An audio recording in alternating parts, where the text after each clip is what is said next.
You see, an example. We'll be talking about the Cowboys. You can overreact to a lot of what they did, and the Browns and the Eagles. But we start with Tom Brady's debut in Tampa Bay. In one word, yell it out. That debut was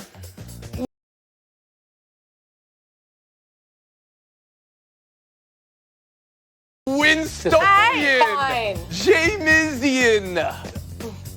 Jameis Winston threw an NFL record 7 picks, 6s last year. And then in the first game, Brady throws one as well. 2 interceptions for the game in the loss. And we're going to start with Bruce Arians because he missed no words after the game, put both interceptions squarely on Brady. Then today, kind of took back the first interception, said maybe it was on Mike Evans, but also, quote, he looked like Tom Brady in practice all the time, so it's kind of unusual to see that in a ball game because they didn't do things that we didn't get ready for.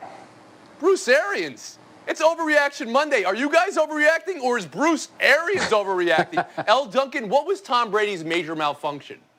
Yeah, Bruce Arians, I think, is overreacting a little bit. This is the first time ever maybe practice Tommy's been called more determined and with more grit than actual game time Tommy. That's odd. But Tom Brady, leading up to this week, we all thought he was being modest. He was just obviously being realistic. He's the one that said, like, he still didn't have a firm grasp on the playbook or timing or chemistry down with any of his receivers. Relax, because here's the one positive thing to this whole thing, right? Like, I think everybody thought Tom Brady was just going to show up, be Jameis Winston, put up Jameis Winston numbers, minus all the miscues and just be more accurate. But the truth is, for 29 of his 36 pass attempts, he had a clean pocket. So more than adequate blocking. Yeah. He had 70% completion rate through 2 touchdowns. Yes, those 2 interceptions as well for 200 yards. Like, he's a game manager at this point in his career. And that's okay because Kirk Cousins has made a lot of money doing just that. True, but back to Bruce Arians today. He wants to see more grit and determination from Tom Brady. He said that, Frank Isola. How do you hear that from his coach? Yeah, I want to hear what Mrs. Brady thinks of Bruce Arians going after a husband like that. I guess we missed those press conferences when Bill Belichick would say, we're on to Carolina. That's not what Bruce Arians said. I think it's important because, you know, this is a win-now team, obviously, and now you're telling the entire locker room, if I can go after Tom Brady, I can go after you. Tom Brady was not good enough. That pick 6, no excuse for that. He's done that now in 3 straight games. He needs to get better. What happened to all these workouts that he was having, Tony, that we heard about at the high school with all his receivers? I thought he was getting work in. It was not good enough. I think it'll get better, but you have to be a little discouraged with the way that he's played the last few games, a couple with the Patriots, including the playoffs, and the way that he played yesterday. So you don't believe it's an overreaction to say this was a discouraging performance. Sarah Spain, I'll bring you in. The question was, wait till Tom Brady gets weapons. Well, he has weapons, and what did you see in his week 1? Well, first of all, Mrs. Brady's not responding to anything except for what Elle said, that Kirk Cousins has made a lot of money that way. They're not worried about money, Elle. Mrs. Brady's got that taken care of, okay? He wants, if anything, he just wants another couple titles before he's gone. I think even Bruce Arians isn't overreacting. Tom's going to have to get used to a guy who's much more open and frank with reporters. He's going to give out information. He's going to tell you what he's actually thinking. And in this case, that's what he was thinking about Tom's performance. The only people who are going to overreact are gas bags like us that are going to love the idea that Bill won without him and Brady couldn't win without his coach. It's week 1, especially with this offseason. You got to give this Bucs team time, a new offense, the weapons. Those miscues probably come from comfortability with those guys. He just got there. Everyone chill. Okay, but Rob Gronkowski was there. They played a few games together before. They weren't working it to Gronkowski. And I was watching the game, and the end of the call, Troy Aikman, doing a great job as always, said, this is the NFC title game. That's an underreaction if you're viewing it from Tampa. I mean, what did Tampa show you yesterday, Sarah Spain? I think that this is exactly what I expected from them. I think it takes a couple weeks for them to start firing on all cylinders because of all the new parts and because it's just a guy who spent 2 decades somewhere and needs to adjust without having any preseason games. I think they will be a wild card team. I don't think they're going to win the division, but I think by the end of the season, they'll be somebody to have to contend with. L. Duncan, can this team contend for whatever it is they want? Super Bowl, clearly, they brought in Brady for that while he's a game manager.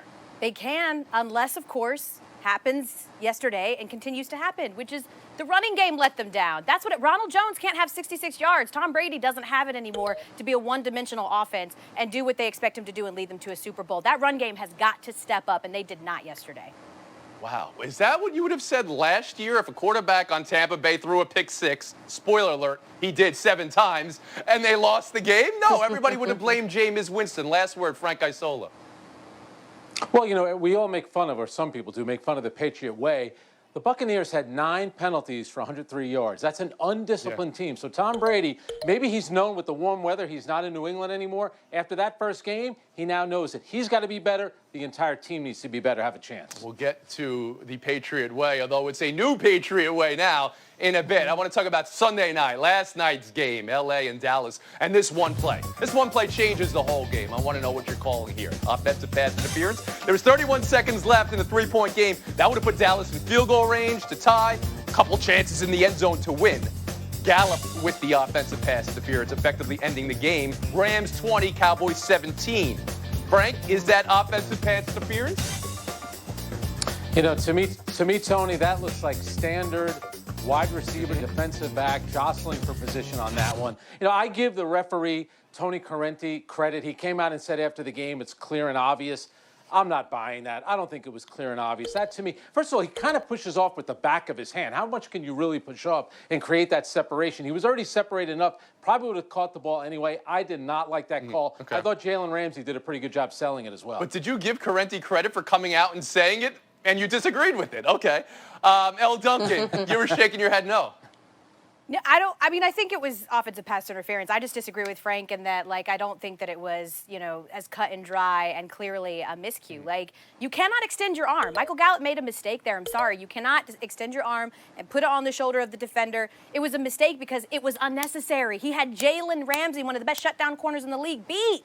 You didn't need to do it. They're going to call that every time. You hate that they called it then. But, Tony, you started out the segment by saying, and this cost them. No, what cost them was Mike McCarthy decided to do something that nobody all last season decided to do, and that is try. The 4th and 3 play. Correct. Nobody had done that in the fourth quarter inside the red zone all last year, and Jason Garrett had never done it. Why do that? Do you have the probabilities at the top of your head, the stats there, what it would be for a field goal and what it would be for going for it on 4th down? Do you happen to know what it was? I have no idea what the probability was. 0.4 versus 47.2. Sarah's got it, 47% to 47%. Well, let's bring in Sarah Spain and award her with all the points, the stat Khaleesi, as she's known on this show. You can address Dallas going for it on 4th down there or that call. Go ahead, Sarah.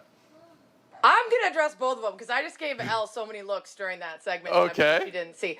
Number one, it is pass interference. And if your argument for a call is don't call it then, it's a terrible argument because the call should be the same throughout the game. As much as it might be tough to make that call late in the game, if you have an extended arm to create separation, they're going to call it every time. And Elle is right about one thing. He didn't need to do it. Yeah. And the problem is it draws so much attention when you have full extension, they're not going to be able to ignore it. As for that call, I love it. You're at the 11, so you have a really good opportunity to actually punch it in, and then you've got tons of time to be able to kick later from a much further distance out and still be able to get that 3. We always love to criticize after the fact when things don't work, but that was the right call. His offense was cooking. He felt good about it. He wanted to give them some confidence early on and had plenty of time to come back around. It just didn't work, and they're not always going to work. Okay, I want to get the numbers right because there was some crosstalk. 47% chance to win the game. 47.4. If you kick the field goal, 47.4, and 47.2 if you go for it on 4th down. A lot of crosstalk. Well, bring back in L. Duncan. Tony, here's the only number you need to know. Do you know how many game-winning drives Dak Prescott orchestrated for the Cowboys last year? 0. It was 0. 0. So why give up the points when you don't trust that you've got a quarterback that can lead you down the field and put points? That being said, it would have only tied the game then, and you would still need Dak to do what he didn't do just last year. L. Duncan. Well, I don't know his overtime. We need to move on, but I want some moment here on the LA Rams. Did the Rams in any way look like the team that they looked like 2 years ago to you, Frank? And did Goff in some way? Well, Goff played well, but Aaron Donald, I mean, the guy's a one-man wrecking ball. Look what he did to Dak Prescott, who, by the way, was 1 for 7 on 3rd downs. We spent all of offseason talking about how much Dak Prescott's going to make. It sounded like we were more concerned about Dak Prescott's salary than our own salary. He did not play well, and Aaron Donald had a lot to do with that. That guy is an absolute one-man force. Statistically, Goff was getting rid of the ball a lot quicker than he was last year. Much more similar to what it was 2 years ago when they made the Super Bowl. One more story here to talk about. Let's get to that new Patriot way. All right, Cam Newton in his New England debut, 15 of 19, which is an incredible percentage. But it's the 15 carries he had, a career-high 15 carries, and the team ran it 42 times. Sarah, can a run-heavy Newton-Belichick-McDaniels marriage which I guess is an open marriage, work in 2020? Thank you for making me think of that before I need to answer this question. No judging. Yes, the answer is actually yes. I got distracted by Bill Belichick in an open marriage. No judging. Yeah, No because judging. here's the thing, you totally can change this offense in ways that you couldn't with Tom Brady, because we saw a perfect example of this last night. They had Cam in the shotgun with White to his right, and the defenders had to make sure that if they wanted to stay put on Cam because they were worried about him running, then that frees things up for the running back. If they decide they're not worried about Cam and they shift to White, now Cam's got all this open space. That was not a threat that Tom Brady was going to give you. So it opens up the run game, and assuming that Cam, and we need to see a little bit more, is healthy in all aspects of his game and can still hit those deep threats, it just offers McDaniels so much more to work with. I know that sounds crazy when you lose an MVP like Brady, but it's just a different look. It'll be interesting. So what's your grade overall for this first impression from Newton and the Patriots? You giving it an A, an A minus, a B plus? And B plus. Okay. B plus. Elle, how about you? Yeah, I would give it a B+. I just feel like it's not sustainable. Like, it was great to see, and I love that he put up all those historic numbers for a running back to prove how futile that position has been. The dual quarterback thing hasn't been a thing in the Patriots for many, many decades, apparently. But the guy had 13 runs, designed runs. That was a career high. He is coming off of a foot surgery. I don't understand why then is the time that you choose to employ that, especially facing a Dolphins defense who is one of the worst pass defenses all of last season. These people were terrible yesterday. And so I just don't think that it was fun to watch. It's not sustainable. He's going to get hurt. Okay. Frank Isola, how'd you grade Newton week one? I'm giving it an A because he had lost his last 8 starts, and I think that's the thing here. The Patriots needed this game. He needed this game. Remember, New England lost their final 2 games of last season to Miami and then Tennessee as well. But running 15 times to a guy, to Elle's point, who has spent so much time injured, yes, it can work for 1 week. They're going to have to mix it up a little bit more than that. When he's running and getting hit like that, you could tell that he was enthused, he was into it, but for 16 games, be very careful playing like that. Time to find out what we messed up, Stat Boy.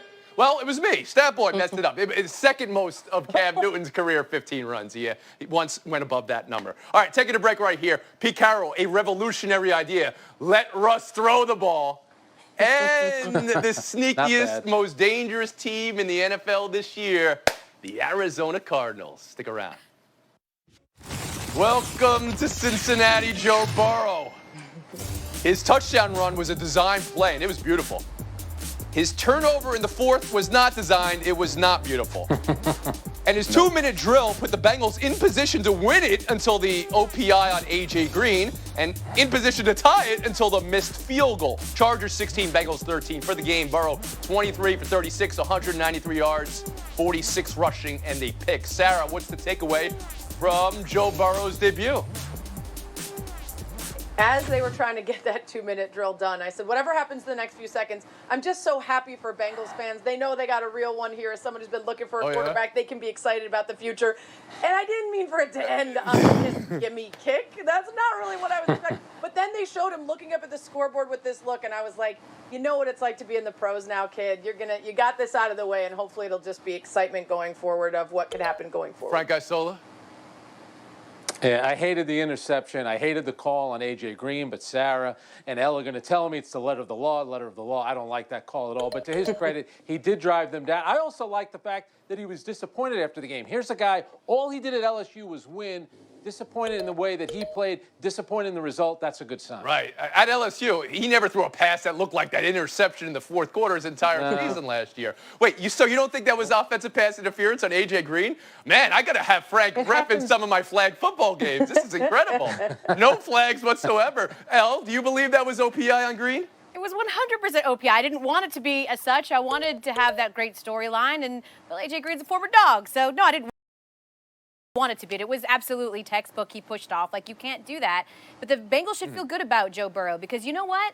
When you have absolutely zero preseason games, so zero grasp of how fast an NFL game is, you know the D-line you don't want to face in your first maiden voyage? One that features Joey Bosa and Melvin Ingram on it. So, yeah, he definitely had a tough day, but he came down the field at the end. He showed a lot of resolve. I think they should feel really good about what they've got. We move on. Buy or sell, too. I told you, Pete Carroll's revolutionary idea. Let Russ throw the ball. 31 of 35, 4 touchdowns. Seattle rolled Atlanta. The Packers, with Rodgers throwing the ball, 364 and 4 touchdowns. They drilled Minnesota. And Lamar Jackson, not surprising. The Brownsing, not surprising. But when it hits your lips in week one, it is kind of intense. Frank Isola, whose first impression means most? You know, I feel badly for Lamar Jackson because, unfortunately, I'm only going to judge him on how he does in the postseason. We've seen him have tremendous regular seasons before. Same thing with Aaron Rodgers, but the Packers have kind of flown under the radar. So we're always trying to put all these quarterbacks, whether it's Watson, Dak Prescott, we're all trying to put them in the Mahomes category. Russell Wilson and Aaron Rodgers, they're there. The rest of the crew, they're all chasing. L. Duncan? Okay, well, the Falcons defense was playing man coverage like it was zone, so let's pump the brakes a little bit there. Aaron Rodgers was really good, and I don't think anybody's surprised that. But I can't stand that we always, yawn at greatness. Like, Tony, even you said it, yeah, Lamar Jackson just being Lamar Jackson. Not necessarily. I was most impressed with him because his ability to throw deep was an issue and concern last year. Right. He was 9 for 10 Right. on throws 10 yards or deeper yesterday, so I thought that was a really promising look at a part of his game he's been focusing on.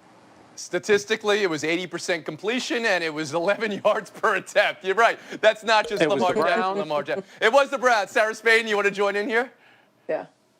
Yeah, I want to talk about the Browns, but I wanted to first mention the one thing to keep an eye on with the Aaron Rodgers stuff. It was a great, spiteful entry back into the NFL for him. But 17 targets for Devontae Adams, and 6 was the next most. So just keeping an eye on whether teams decide, okay, that's your guy. Now let's really test and see if you have weapons or not. So I'm keeping an eye on that. But also the Browns, you said it's not surprising when the Browns.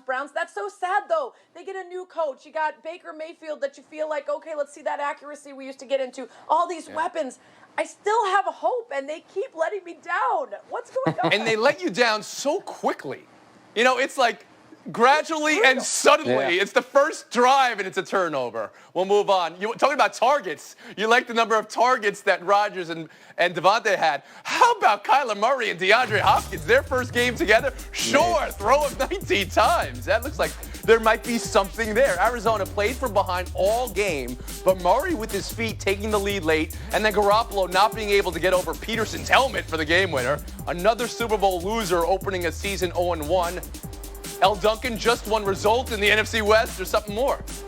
I think it's just one result. You can never sort of overestimate how good divisional opponents play each other, but I would definitely not be underreacting to, yet again, a Kyle Shanahan-led team that disappears in the second half. How you don't target George Kittle, I know he got hurt, but he came back in that game, and how you don't target him one time in the entire second half, despite the fact you weren't getting a lot from your backfield, and despite the fact you have no receivers, I just don't understand.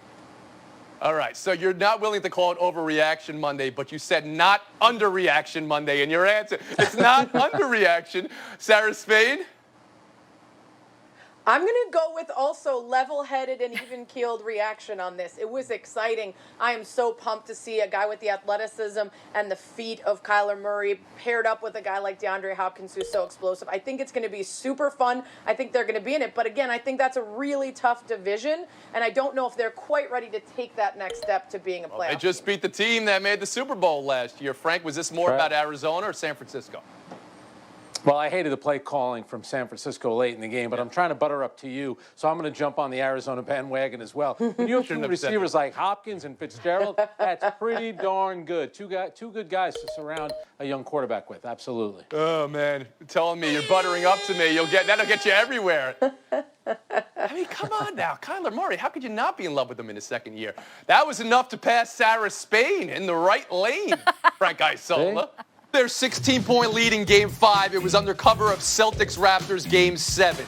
When they blew their 19-point lead yesterday afternoon, it was under cover of Week 1 NFL. But there is nothing that can hide that the Clippers are collapsing right now, and the Nuggets have a renaissance. Frank Isola, why and how is LA blowing this? It's amazing. Jokic has been terrific for Denver, but the Clippers, who have never, ever, ever, ever been in the conference finals, that is the worst loss in franchise history. They better win tomorrow. El? Well, the Clippers are losing in part because Doc Rivers stubbornly will not take Montrezl Harrell out towards the end of these games. He is a minus 60 and a huge liability, and for absolutely no reason, he keeps just trying to make that work. Calling out Doc Rivers. I hate it. Ubuntu in there just to make it, copacetic. But okay. Point, L. Duncan. We'll move on. Showdown 2. football team wins. It's an actual accurate headline from the NFL Week 1. Carson Wentz, 3 turnovers. Washington gets the W. And how the Bears came back on Detroit, 3 fourth-quarter touchdowns from Mitchell Trubisky. Stafford, the interception late. But then the touchdown pass later that was dropped in the end zone. Was this about Washington and Chicago's wins or Philly and Detroit's losses, El? Yeah, I think it's more about the losses. I mean, Carson Wentz just started doing his version of duck hunt, throwing ducks up there, and the Lions had a chance to win if DeAndre Swift catches that ball. Mm-hmm. Somehow, Nick Foles is involved with all of this because they thought about bringing him in at halftime of the game. Maybe he should still be on the Eagles, but Carson Wentz, that's bad. Unbelievable. Philly is still having this debate and this conversation. You're right about that, Frank Isola. Points. Isola, that's the tiebreaker. 30 seconds of FaceTime goes to Frank Isola. Wow, there we go. Hey, in New York, guess what just finished up? The U.S. Open. Unfortunately, no fans here, but what a show this week. You had Djokovic get kicked out. You had Serena lose in the semis, but in the finals, Naomi Osaka, after dropping a set 0-2 in the second set, came back and won. And then how about Dominic Thiem? Rallies from losing the first 2 sets for his first major victory. Really incredible U.S. Open. Osaka dropped a set early. She dropped the mic when she won with Tom Rinaldi. That was the best post-match interview.